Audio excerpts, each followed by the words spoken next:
Why are Bitcoin ETFs such a big deal? Gold provides a $100 billion answer. Gold ETFs revolutionized the gold market and spurred a giant rally. Can Bitcoin ETFs do the same? Bitcoin ETFs, which just won regulatory approval in the US on Wednesday, have been hugely hyped by dreamers exhilarated by the prospect they will open up cryptocurrency investing to the masses. But there's always the danger that the newest new thing in finance will turn into a dud. Take meme stocks like GameStop, AMC and Hertz, which won a feverish following during the pandemic that shot their prices to the moon. But it was a fad that passed. For full coverage of Bitcoin ETFs, click here. Sometimes they get traction, though. 2 decades ago, the debut of exchange-traded funds that let investors easily invest in gold prompted wildly optimistic predictions. This one is going to go gangbusters. Jim Wiandt, a well-known figure in the ETF space, told MarketWatch in November 2004 when speaking about gold ETFs. It opens up a new asset class to investors. He was right. Over $100 billion is now stashed in gold ETFs that trade in the US, the world's largest capital market. They have made investing in the precious metal as simple as clicking the buy button in a plain vanilla brokerage account. No vaults or armed guards needed.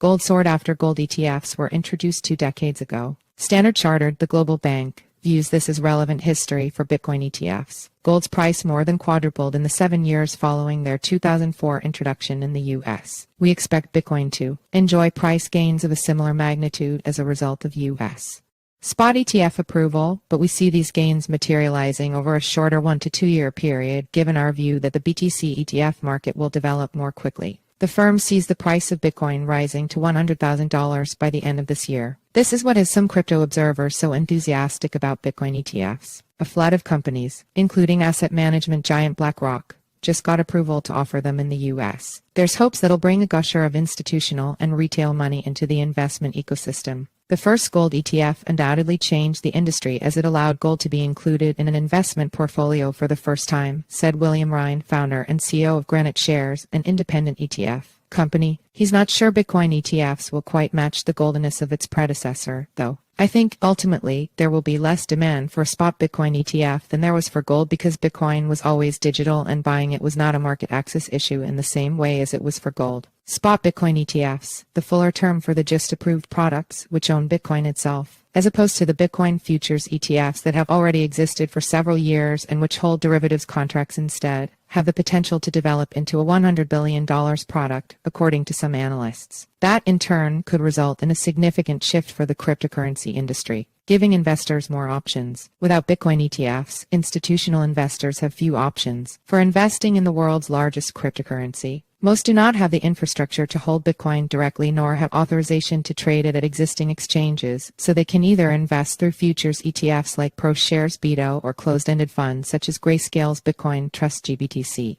However, these options come with high fees and multiple downsides, similar to how the first gold ETF created in 2003 injected billions of dollars worth of inflow into gold. A Bitcoin spot ETF could potentially do the same. Bernstein, the brokerage, said in a research report it expects a spot Bitcoin ETF market to be sizable, reaching 10% of Bitcoin's market capitalization in 2 to 3 years. Bitcoin's market cap is around $900 billion.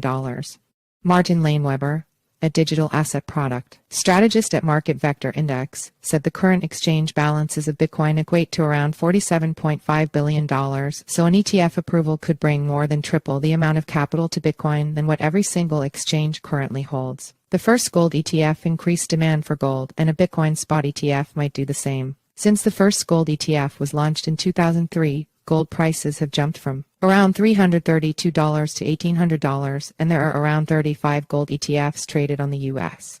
markets. Gold ETFs have a total of $105 billion assets under management AUM. Bitcoin soared 155% in 2023. Much of the gain followed BlackRock's surprising June filing for a Bitcoin ETF. Bitcoin went from trading at a low of around $25,500 on June 15 to about $46,000 now. Ryan explained that the major market for gold ETFs was from professional investors like financial advisors or asset managers who now could own gold for the first time in their portfolios. As such, there was a huge amount of pent-up demand for this, which was reflected in AUM rising exponentially in fairly short order. Laneweber said that approval for a Bitcoin spot ETF by a traditional institution would be a significant validation for the cryptocurrency space, as the U.S.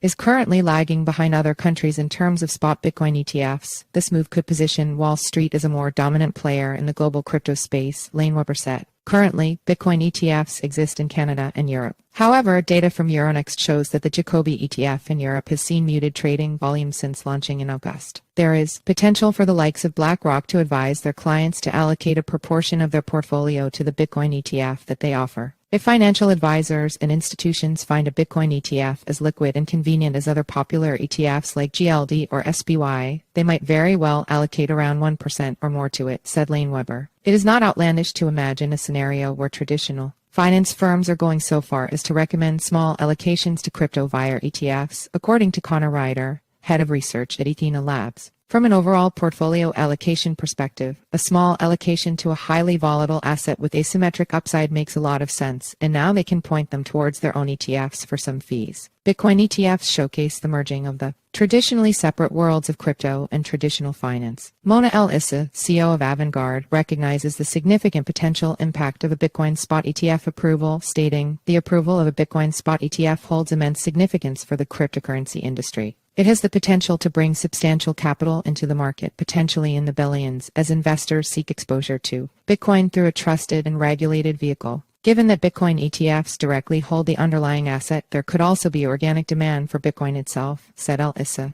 This could potentially drive up its value as more investors, including institutional allocators like BlackRock and Fidelity, seek to hold the asset within the ETF. This, in turn, could have a cascading effect, further solidifying Bitcoin's position in the global financial landscape. In terms of the balance of power, El Issa adds, Bitcoin ETF approval signifies a growing acknowledgement of cryptocurrencies within traditional finance. It can lead to increased collaboration between crypto and Wall Street, ultimately reshaping the dynamics of the industry as we know it. Before Bitcoin ETFs, the next best option was the Grayscale Bitcoin Trust GBTC. It has almost $30 billion of assets under management. GBTC popularity among investors, despite being harder to buy than an ETF and having a less appealing structure, suggests that there could be a significant amount of appetite for a spot Bitcoin ETF. There will no doubt be demand for a spot Bitcoin ETF. The question is really more about appetite from investors or enthusiasm for Bitcoin after all the recent travails in the crypto space, said Ryan.